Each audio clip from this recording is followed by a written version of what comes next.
primary speaker. 5 years ago, Igor was a struggling immigrant entrepreneur and export consultant with an average of 2 projects a year. In fact, things were so bad that he had no choice but to take a full-time job to be able to support his family. Government funding positively changed his business and transformed it into a thriving practice. Since then, he's become passionate about financing business growth and committed to positively transforming other businesses by unlocking their access to government and non-government financing.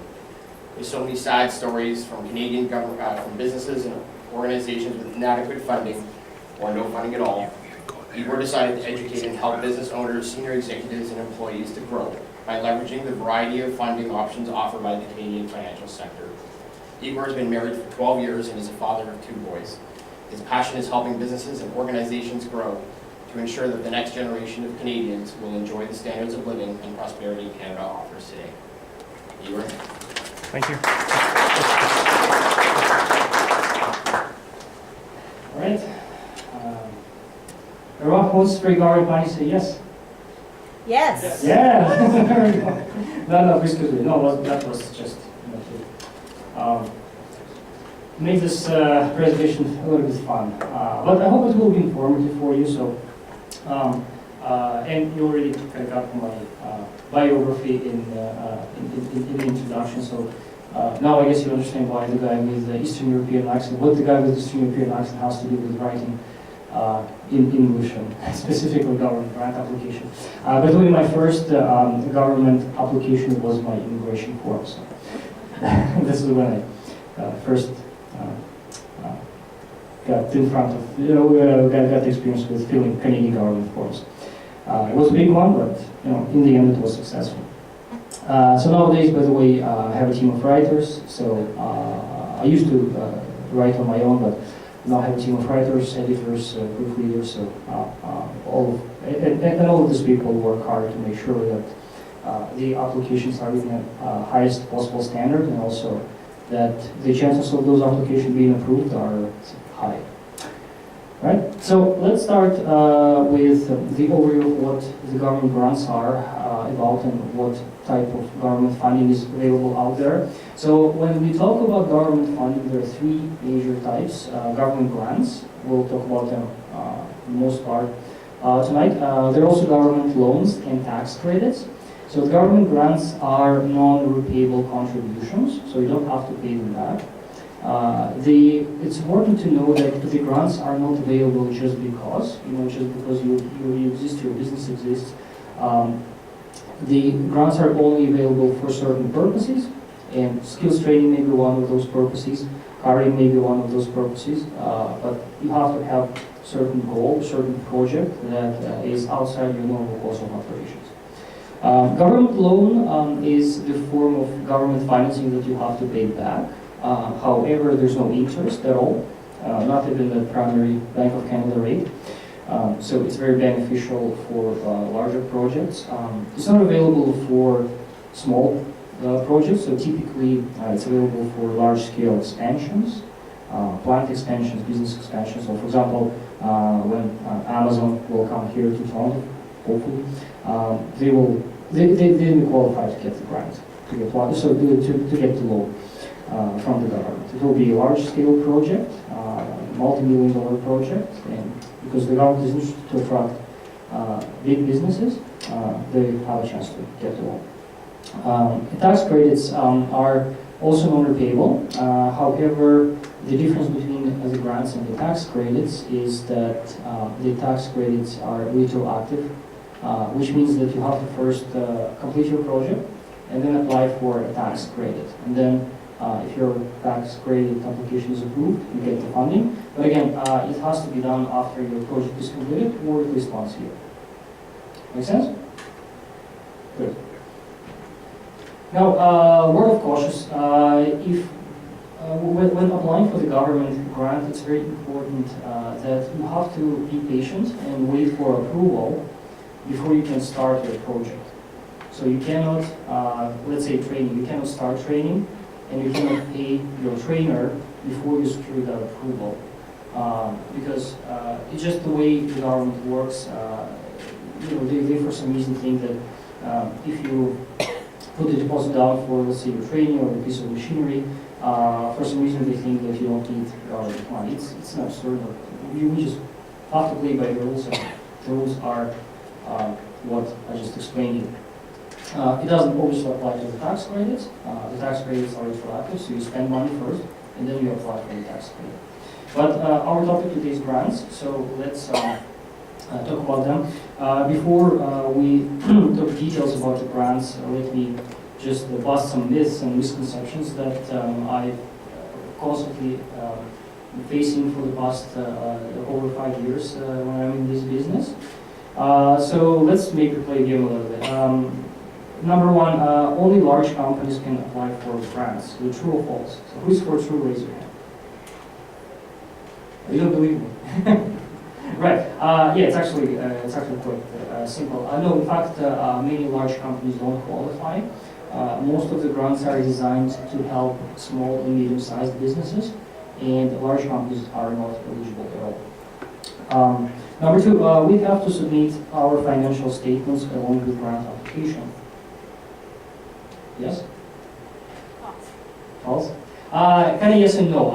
In fact, for probably 90% of the grant applications, you don't have to do it. But there are a few programs, and typically the more money you ask, the more chances that the government will ask for a financial statement. But for the most of this audience, it won't apply. For example, the grants to buy a piece of manufacturing equipment. For these types of grants, you will be required to provide your financial statements, but it will apply to the majority of this audience. So consider it false for you guys. Number three, application process is too time-consuming and complex. Do you agree? Yes, kind of depends on the personality. Some people just hate the forms and go through the forms. But the truth is that the government funding application is not like your high school essay. It has a certain structure, has the number of fields. Those fields are defined, they are explained. There are guidelines which explain you every single field and how to respond to that particular question in the application form. So it's not that complex if you know that there are certain instruments and documents for you to help.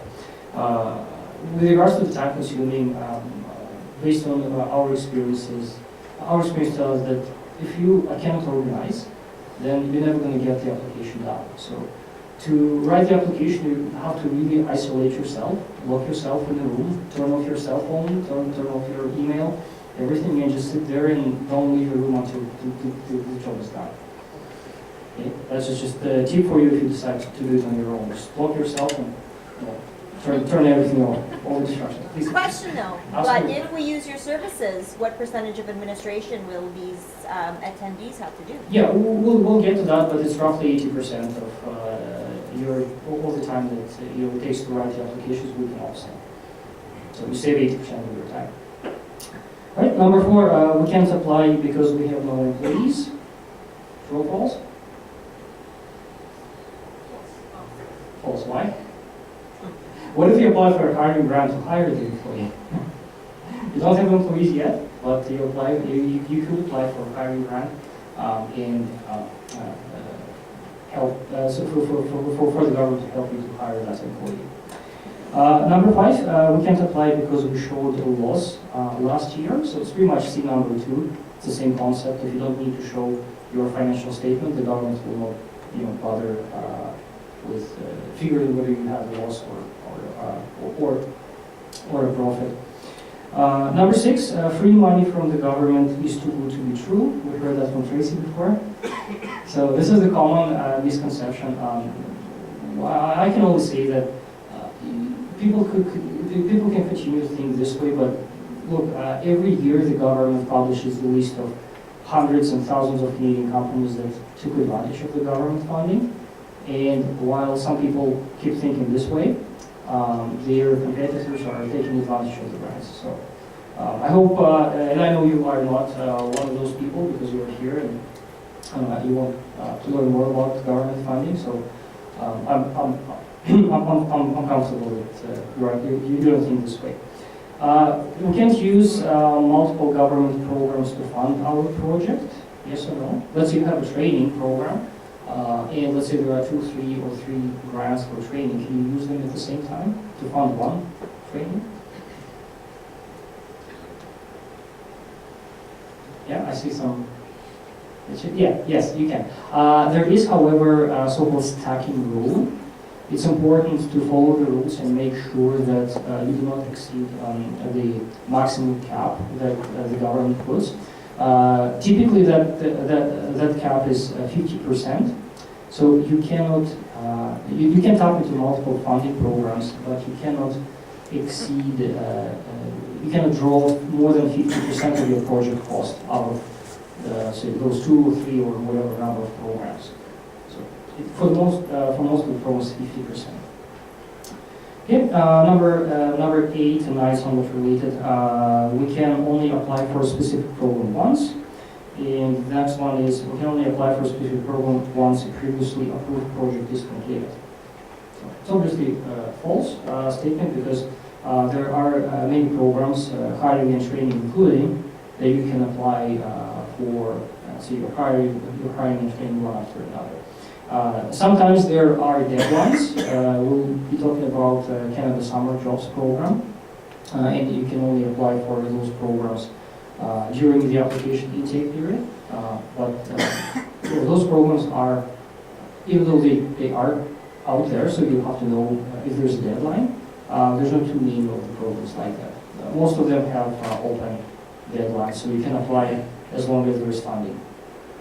And number 10, we can't use the grants for family members. Can you? Yes, in fact, there's only one program that clearly states that you cannot use this program to hire your immediate family members. Immediate family members, so I don't know, is your cousin immediate or not immediate? So it's kind of great definition, but I'm joking. But anyway, so there's just one program that that specifies that restriction. So for the most part, you can.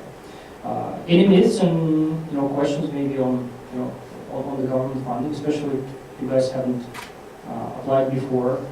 What are your thoughts and what are your kind of overall questions about the government grants? Maybe you think about some of these misconceptions and maybe you have your own. Any misconceptions from the audience? Don't be shy. Start with one. Oh, never has misconception.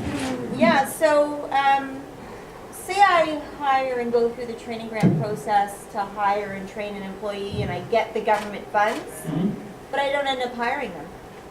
What happens? Are there any repercussions? Do I have to give the money back? Sure. Within 24 hours, the police will come and arrest you. No, it's a great question because we need to understand how the funding flows. I'll give you some illustration later on. But when the government approves your application, typically they don't give you money right away. You have to first complete what you applied for. So if you, to your example, Deborah, if you applied for a grant to hire the person, then before you get your money, you have to show the government that you hired the person. So you have to show them the payroll record before and the payroll record after. Okay? Then if you don't show that, nothing critical will happen. Your application will just lapse, and you're not going to get funding. Your application will be it's not going to be denied but it's going to be approved. But if you don't hire the person, then the government will just close your file, and then next time around you can apply again. By the way, there are no penalties, so if you fail to deliver the project once, there's typically nothing. It's not a problem to apply again. If you couldn't hire the person this year, but you wanted to hire somebody next year, you can apply. Sorry, just to clarify and elaborate on that point, if I hire someone, but say a week after I realized they weren't a fit for my company. Oh, I see what That's what I'm referring to. So is there any repercussions if I got all this government money, I hired someone, and a week later I had to terminate them? Yes, great question. Fortunately, the government has that in mind. When you get the grant approval for hiring, you don't get the grant for hiring the particular person. You get approval for the position. And then it's up to you, and of course, we have many cases like that, that people work like 2 weeks, 3 weeks, 1 month, and they got terminated. You can replace people as long as they do the same job. Okay? Anything else? Good. Okay, let's move on. We'll have Q&A by the way in the end, so by all means, you'll have a chance to ask your question. So let's talk a little bit about government funding strategy. It's impossible to apply for the government fund if you don't know what you need, what your needs are, and what it is exactly that you're looking the funding for. Typically, we recommend to split all your needs by capital and operational needs, and then determine your own resources, your personal funds, and ask yourself whether you have enough funding to cover your expenses. So even, let's say training, it could be an operational need. You need to train your staff, you need to make sure that your staff skills improve. This is an example of operational need. Then you typically have your budget for the training, and you look into how you can address the funding need with your sources. If you need help, if you feel that your resources are not enough, then you start looking and researching the government funding options, but strictly in those areas where you have the needs. So if you have, if you need the training, you research and try to find a government grant for training. If you need, let's say, expand your plant, you research the grants for that purpose. If you need to hire people, you're researching hiring grants. The worst case scenario that could happen is that you start to invent the project just because there's government grant. And it was, many companies made that mistake. For instance, there's quite a lot of funding for research and development, and lots of companies just thought it was a great opportunity for them to get some government funding, so they started to invent the projects out of nothing, out of nowhere. Trust me, the government is not a bunch of idiots. They will figure out cheating and things of this nature. Now, when you completed your strategic exercise and identified your needs, you will probably have many different projects and ideas in your head. So the first thing I wanted you to do is to write those ideas down on a blank sheet of paper, and then look into those ideas and projects from the perspective of their impact to your business. The government is looking for to fund those projects and those initiatives that have a profound impact on your business, and the more funding you ask, the more impact they're looking for. The example could be hiring people. Maybe you're hiring more people. Maybe you raise people's salaries as a result of your project. So these are examples of the impact. Or maybe so your productivity improves dramatically, your revenue improves. Those are the examples of things that the government is looking for. And then select those projects and those ideas that are very, very well thought, that have, let's say, project scope statement, that have allocated budgets. With budgeting, it's important to know that when it comes to the funding businesses, the government extremely rarely provides 100% of your costs. So you will, in 99% of the cases, you will have to pay a portion of the cost out of your pocket. And the government will only compensate you X% of those costs, and that X depends on the program. We'll consider some programs later. But you have to have a budget, and you have to have financing for your portion of the project costs. And the government doesn't really care where that funding comes from. It could be your say, personal money, could be, let's say, retained earnings from the past year. It could be investment, could be bank loan. They don't care. Credit card, they don't. As long as you can find that you can finance your portion of the project. Now, once the project is selected, it is time to write the application. So by this time, you should have your project very well defined, and you should have the government funding program selected. So then what you do is you research the funding program, you read all the application forms and all the guidelines and all of the samples of their past approvals.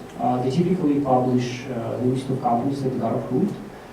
It's a good idea for you to check out how many companies in your industry got approved to estimate your chances.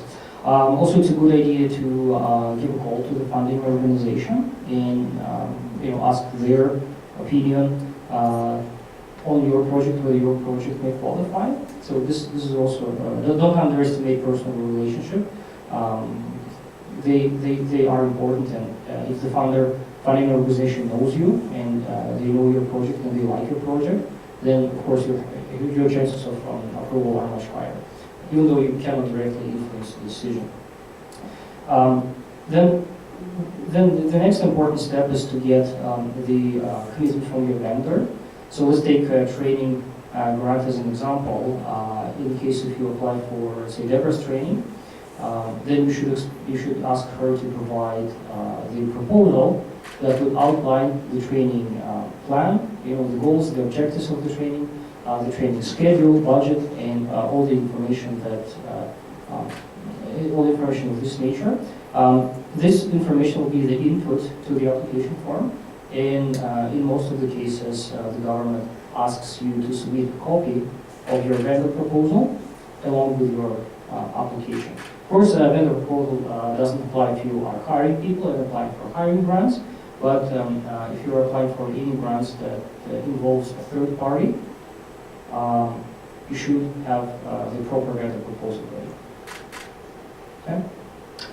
Then once that proposal is received, the next step is to gather information and gather any additional documentation that may need to be submitted along with your application. And then you lock yourself and write. So that's the part that most people don't like, is locking themselves in a room and turning their devices off and writing grant application. That's amazing day. Okay. Anyways, assume that you've done that great job and it's time for you to submit the application. Of course, nowadays most of the grants are submitted electronically. You don't have to send the package in the mail, even though in some other provinces you still have to do that. Shame on them. Then it's really something that you cannot do after that. So this is purely what the government does. It's their review. The government reviews your application. However, this is a critical period for you to stay alert on any communication from the government, because the government can get back to you, and in over 90% of the cases they do get back to you and ask some additional questions. Now, if you get the additional question from the government, it doesn't mean that your application is denied, is bad. It doesn't mean that. No, the government is simply looking for more information, more evidence. They're actually trying to help you to further enhance this application. And no matter how thorough the work on your application was, the government in most of the cases gets back to you and they want to check. Of course, if you ask for a few $1 million, they want to come in person and talk to you and make sure that your company exists. It's not like a PO box that you face. Okay. Then, assuming that everything is fine and your application is approved, it's your job to execute the funding project. When your application is approved, you will receive a so-called contribution agreement with Her Majesty. So, anyone signed the agreement with Her Majesty before? When you apply for a tender, for any government tender, you also sign a contract with Her Majesty. So, be proud of that. You will be proud. Tracy, you did it, right? You did. With Her Majesty. Good. But yeah, it's important to execute the project because you don't want to waste that effort. And as Deborah brought a good example of things happen. In some cases, of course, you may not be able to execute your project, but again, the worst case scenario is that you don't get anything if you fail to deliver your project. Okay. Then the last step of the process, and it's very important and critical as well, is writing claims and reports. The inconvenient truth of grant writers and our business community is that you need to know as a customer, as the applicant, you need to know that in most of the cases you only get money deposited to your account when you submitted the reports and claims properly.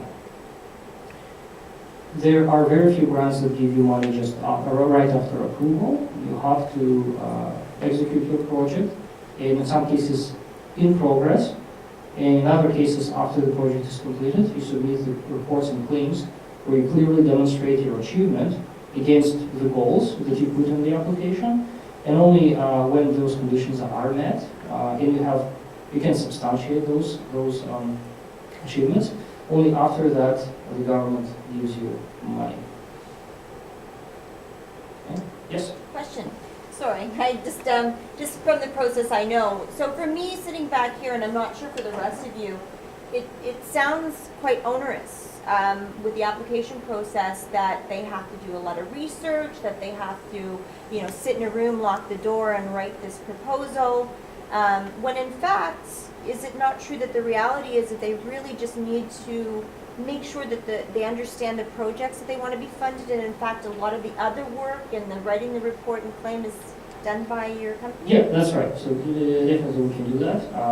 But I just wanted to be transparent and honest with every one of you that you don't, if you want to do it yourself, you can do it by all means.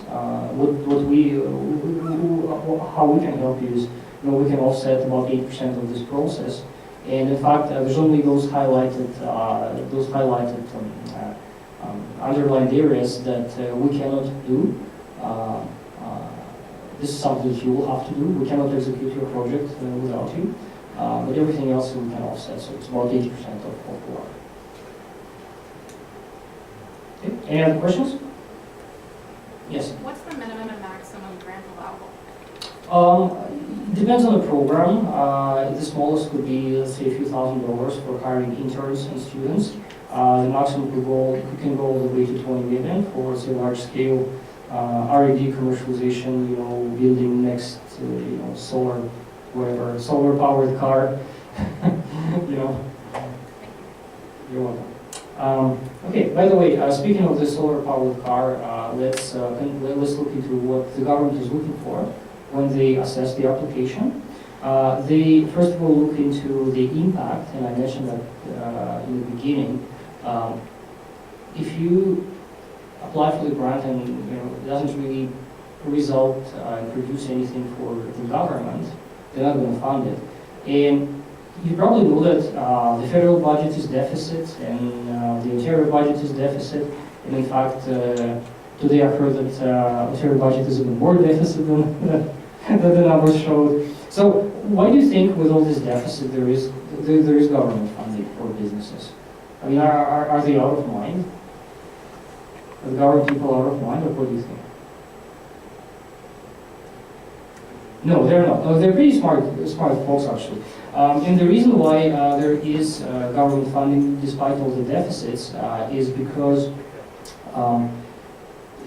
the government wants the businesses to improve and to grow, because this is their source of taxes.